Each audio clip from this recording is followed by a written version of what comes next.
know, I think someday they will study these exact years. Someday these will be referred to as the darkest days, the end of journalism. In fact, there's no recovering from where we are right now. This is no way to fix what's been broken. The media, as we know it, is officially dead. DOA. What actually happens versus what they're willing to show you, what's really said versus what they're willing and wanting to let you hear.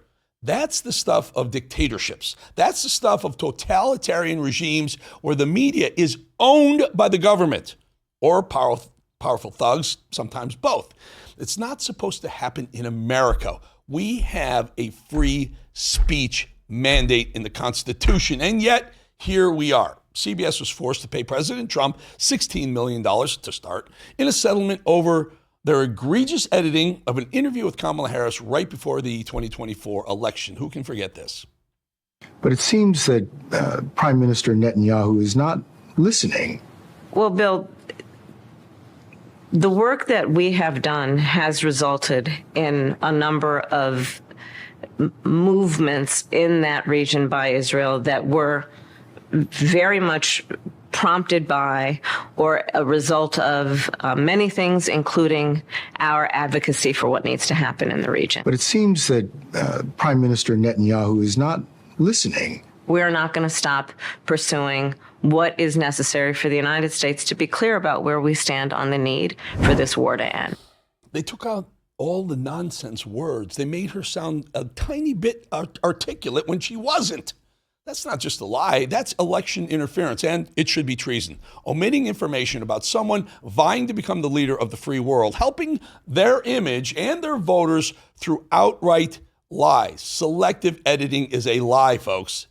Selective editing is a lie. It's a classic element of a dictatorship, too. State-run television. It's Orwellian. They learn nothing. Well, apparently, CBS wants to lose more money because, yet again, CBS shows that has a clear-cut agenda, the Democrat agenda. Yet again, CBS proves that it has completely abandoned any semblance of real journalism and, for that matter, democracy. DHS Secretary Kristi Noem joined Face the Nation over the weekend on Sunday, and what you're about to see is the full answer, and below it, what was actually aired on that propaganda show. And the one thing that we will continue to do is to make sure that he doesn't walk free in the United States of America.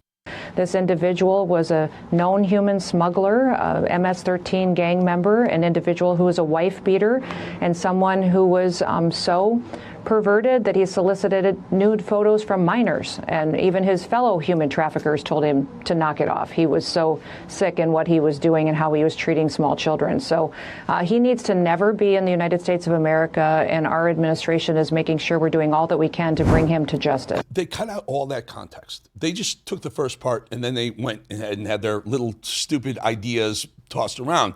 It's a problem. It's selective editing. It's censorship. I left Newsmax because of that. I walked out the door. Here's my contract. I said, no, thank you if you're going to do that. They said, we have to. I said, goodbye.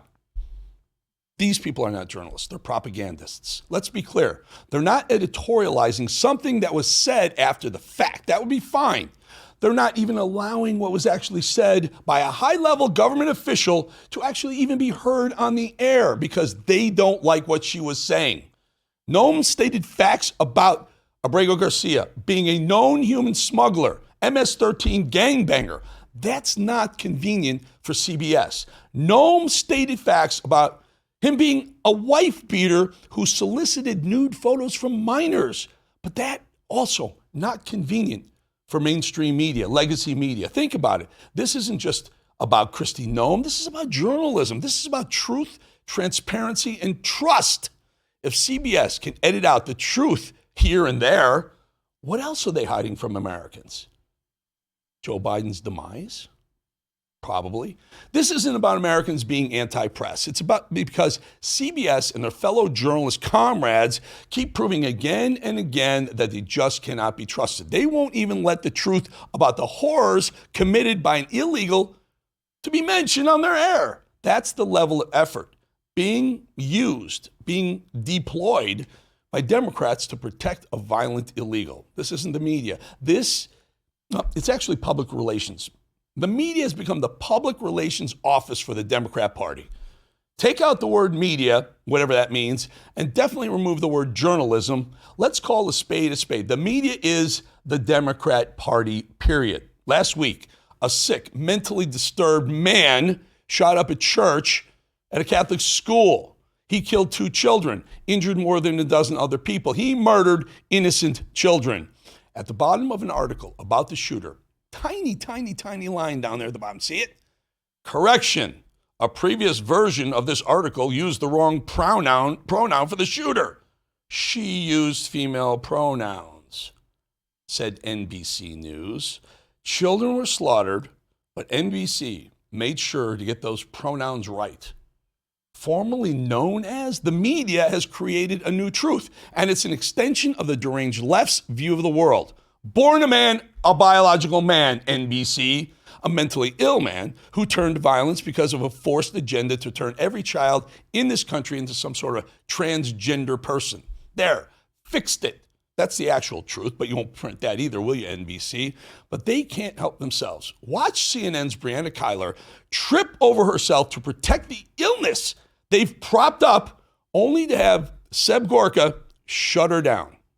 By CNN's count, when you look at 32 school shootings since 2020, in which you have 4 or more people who have been killed. So these are the larger school shootings.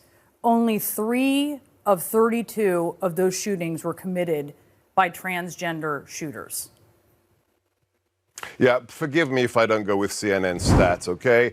Yeah, and what's even crazier is what happens to liars when they lie enough times. It becomes their truth, too, somehow. It becomes their own truth, their own reality. Gaslighting. They don't even realize what they're doing anymore. The denial runs so deep for so long, they can't even see it in themselves. Over the weekend, the liberal sickos went into overdrive. Our president, who speaks to cameras nearly every single day since he became president again in November, was suddenly away from the cameras for a day. Immediately, they decided President Trump was gravely ill, maybe dead. Many of them said he was absolutely dead. Of course, when Joe Biden only appeared once on a Wednesday and once on a Friday, there was weeks he didn't appear anywhere. Before jetting off to some Delaware beach where he lay there almost a corpse, they didn't think much of it because he was their, napping or something. He was their guy. Who knows what he was doing? They didn't care. They weren't going to call him up. But Trump takes a day off, he's dead, right? Side note.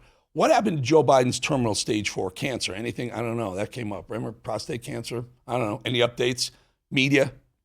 Or is this media just happy to brush the past?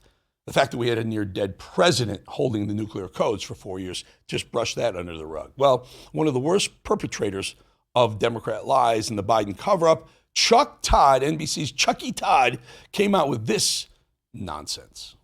These health rumors, he only has himself to blame. And the entire Trump world only has themselves to blame for this, right? They live in this world of conspiracy and misinformation.